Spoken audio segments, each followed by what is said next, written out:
Hi, this is Nick from Elite Outdoor Fitness. This video is about data screens on your Garmin watch. It will change your life. I swear to God. It's the small things that make you win races. I've won loads of races. I've got a couple of world records. I do well on the harder stuff as well.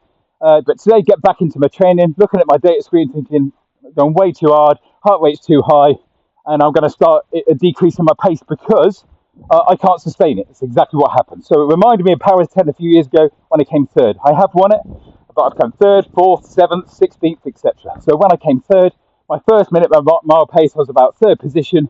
Took the picture at the beginning and all that, looking alias in 7:12 minute mile pace, and that's like a 1:11 finish time with 35 pounds. The course record is only 1:16, so I'm sat at 1:77 doing like a sub 1:16 pace. Not going to happen. So it gets you to wind your neck in. I wouldn't have known that if I hadn't looked at my data screen. I'll give you two examples. If you run an LSD run, or let's say 400 meters splits. What do you want to know on your 400 meter splits? I want the big thing on there to say, this is your heart rate. Because I want to know that I'm getting into my resting heart rate after 90 seconds of recovery. And I also want to know what my splits are. And in a perfect world, I want to know what my splits are and what my heart rate went up to on my last split. Right? So when I'm doing 11 400 meter efforts, first 6 are warming up, the rest of them full on at the end of my training program, and I want to know what the splits are. You did that in 30 seconds, your heart rate 174, 29 seconds 176, 28 seconds 182, blah blah blah, all the way up. I'm getting more efficient, I can drive harder, I'm recovering less, but I can still drive harder. Great. They're the data screens that I need to capture that information. I go do a fell run. I introduce fell runs much later on when I'm after specificity, so they're normally a lactate threshold session. What do I need to capture? What do you need to capture? Forgetting weight on a fell or a hilly run.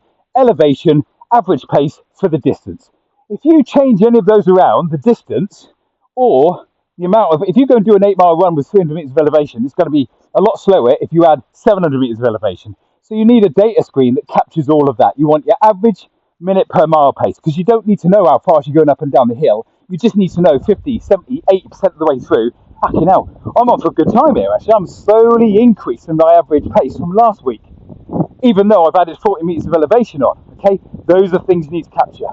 Your average mile pace and minute per mile pace, the elevation that you're actually covering for that run, and at the same time the distance. So they're the main ones you need to look at. You don't need to need anything else.